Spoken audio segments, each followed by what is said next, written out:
What is going on, everyone, and welcome back to Cantina Talk.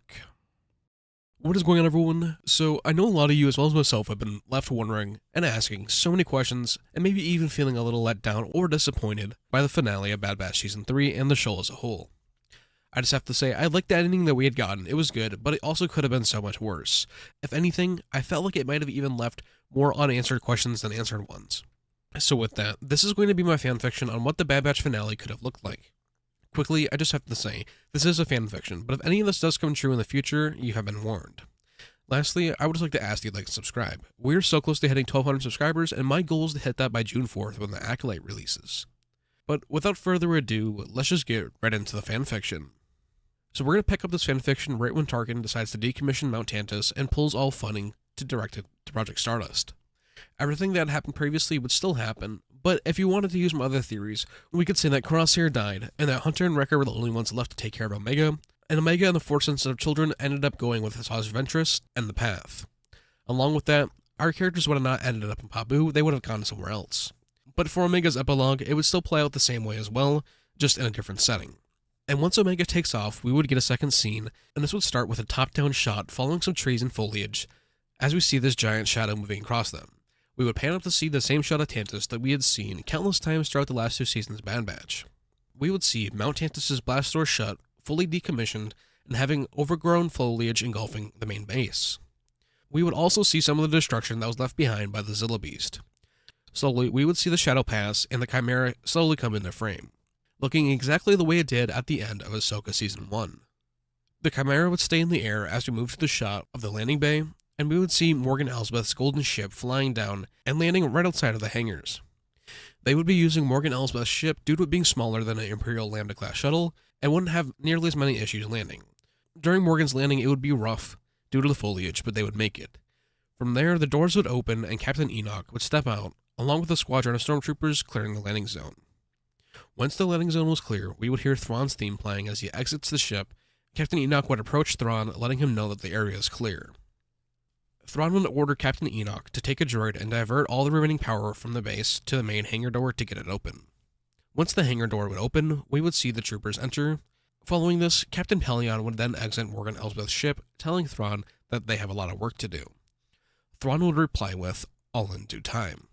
The next shot would show the inner destruction of the core of Tantus, as well as give us little snippets from the final battle, leading us further and further into the base as the power gets turned back on, showing us the hangar, Dr. Hemlock's office, down to the clone cells, Emery's blown-up lab, and into the clone assassin room. Here, the stormtroopers would pass the speared body of CX-2, and one of the troopers would be confused by it and would hit the button on the side of the helmet, opening up the face shield and revealing a decayed face with a laser burn on its skull. This would be revealing that this was in fact Commander Cody. We would continue to move on through the corridors and into the vault and past the Force-sensitive children's room, and we would be slowly making our way to the chamber that Emperor Palpatine and Dr. Hemlock were in the beginning of the season. We would see the door open as Thrawn and the other stormtroopers and Captain Enoch all enter. Captain Enoch and Thrawn would walk in. Thrawn would order Captain Enoch to open up one of these chamber doors, and it would be revealed to be an abomination that is dead, but would have some resemblance to Emperor Palpatine. Thrawn would then say, "The mysteries of the Force are an enigma to me," as he looks at the abomination and recognizes who it possibly could have become. We would then get the outside shot of Tantus that we had seen previously, but this time the lights would start to turn on, and we would see all the blast doors starting to open. We would also see Imperial Patrol transport ships and Lambda-class shuttles starting to fly over the other two mountains that are just like Tantus. And finally, one TIE fighter would fly past us screeching as we cut to the credits. So with that, I'm going to be answering some questions that you all might be having.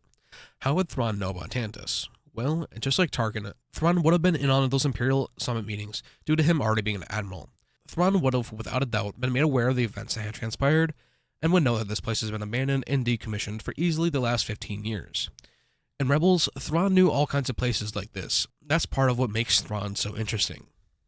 With that, you also might be asking, why would Thrawn even want to go to Tantus to begin with? Well, we have to remember, there is so much experimental tech, armor, weaponry, etc. here. As well, Thrawn is getting an army. He's going to need to be able to supply his army in one way, shape, or form, and what better way to do that by going to an abandoned Imperial base. But I'm not going to dive too deep into that. Due to Dave Filoni's movie being Heir to the Empire, I don't want to spoil any elements that could possibly get used in the future, but I cannot recommend enough that you read Timothy Zahn's Heir to the Empire trilogy. I promise you, this will all make sense in due time. With that all being said, I hope you all enjoyed the video. I would love to hear what you think in the comments down below. This was my first shot at making a fanfiction, so any feedback would be greatly appreciated. This definitely took some time because I wanted to make sure I got it all right. But with it all being said, Joe from Jar Jar Jargon and I will be live once again this week for Cantina Jargon, so I'd love to see some of you there. If you enjoyed the video, please like and subscribe, and I'll see you all in the next one. And lastly, may the Force be with you all.